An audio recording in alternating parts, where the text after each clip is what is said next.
Hi everybody, Miss Rachel at Great Neck Library here, and today we're going to be making a bread dough cornucopia. For this activity, you will need a greased baking tray or foil pan. You'll need a plate and a knife. A plastic knife is fine to slice your dough. You will need some aluminum foil to build the shape of your cornucopia, and you will need a tube of biscuits. You could also use a tube of pizza dough if you'd prefer, but I find that the flaky buttermilk biscuits work the best. And since we have a greased pan here, you'll need either some vegetable oil or cooking spray, or today I have some coconut oil here. Whatever kind of oil you'd like, you could even use a stick of butter and rub it in the bottom of your tray. That's fine. Okay, so let's get started. The first thing that we're going to want to do is take some foil, and we're going to want to build our horn of plenty. So, in order to do that, let's take our foil and let's roll it into a cone. This might be easier to do with 2 pieces of foil, but what I like to do to start is roll it on a diagonal and pinch one end with my fist.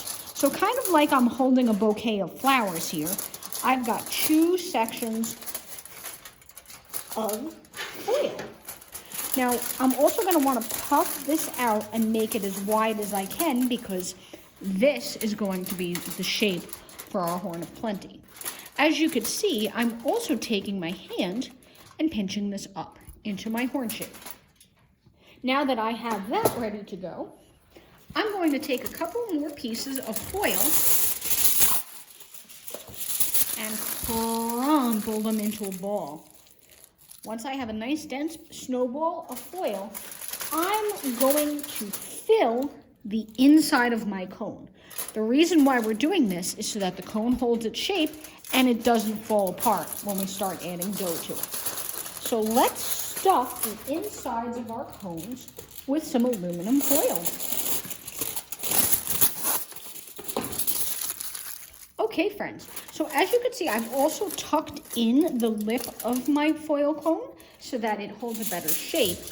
And I'm also going to roll it one more time in another piece of foil to make it just a little bit bigger. And also to give a little bit more bulk to the outside of my shape. So I'm squeezing and pressing this down until I have what looks almost like a turkey from this perspective, but from this side, I now have a horn of plenty. Now, you could build this horn as big as you want or as small as you want. The only thing would be is that the bigger your horn of plenty is, the more tubes of biscuit dough you're going to need in order to build the shape. So, once you have the shape to the size that you like, I'm going to take a little bit of my coconut oil, which I have here on my spoon, and I'm going to just grease the outside of my foil shape lightly so that it doesn't stick. Now, I'm doing this by rubbing my oil on with a napkin. If you have cooking spray, you can just use cooking spray instead and spray the whole thing. We want it just to have a nice light coating so that the foil doesn't stick to the bread dough. Okay, so when we're satisfied with that, let's set that aside for a minute. And let's open up our dough. Get ready for a big bang sound because this is going to pop. So I'm going to peel this off.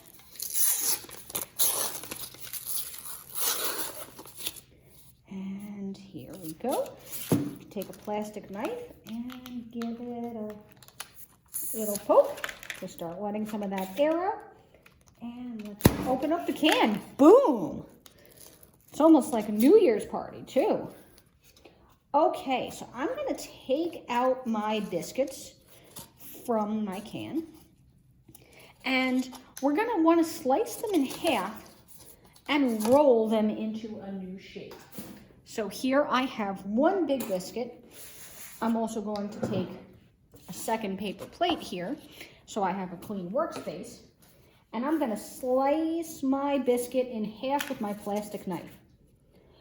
With each half of the biscuit, I'm going to roll either on a plate, or you could do this on a cutting board, or even between your fingers. And what I'm going to do is roll and stretch each piece into a nice long rope, almost like I'm making a piece of giant spaghetti, or it almost kind of looks like string cheese as well. But we want to roll them out nice and long, but not so long that they break. So let's slice all of our biscuits in half, and let's roll them into ropes. I'll see you in a second. Okay, friends, and when you have all of your dough rolled into little ropes, you might notice that some of the ropes shrink back to a smaller size once you put them down on your plate. That's okay, because what we're going to do is, as we drape them onto our cornucopia shape, we are going to stretch them out again. And what we're going to do is, starting at the back of our cornucopia, we are going to wrap the biscuit dough around the foil shape. And it's okay if a little bit sticks out the top. But what we're going to want to do is make sure that the edges touch, and we could pinch them together if need be, and go around in a spiral pattern until the whole thing is covered. See how I just wrapped those two strips around? And I'm pinching the end with my finger back into the previous loop.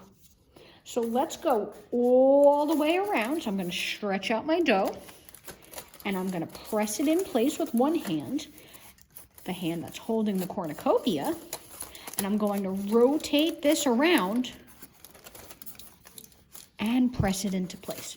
So we're going to do this with all of our strips of dough until the whole cornucopia is covered.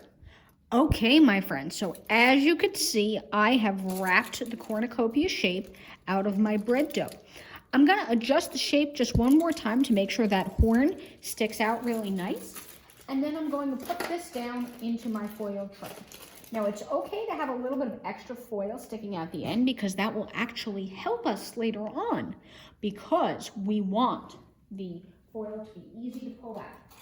But see how my cornucopia is starting to tip over? Well, we don't want that to happen. So let's take another piece of aluminum foil, crumple it up into a ball, and what we're going to do is stand that underneath the horn so that the horn has something to rest on and it doesn't collapse. All right, next we're going to bake it. You can put an egg wash over the top of your biscuit dough to make it extra shiny and crunchy, or you could just bake it in the oven the way that it is. I think that adding an egg wash makes it look really, really nice, but if you don't want to use eggs, that is totally fine. We're going to put this in a preheated oven for about 20 to 25 minutes, and when it is done, it will be a nice golden brown color.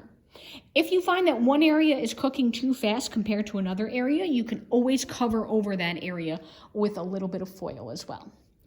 When it is done, wait for the bread dough to be cool before pulling out that foil shape.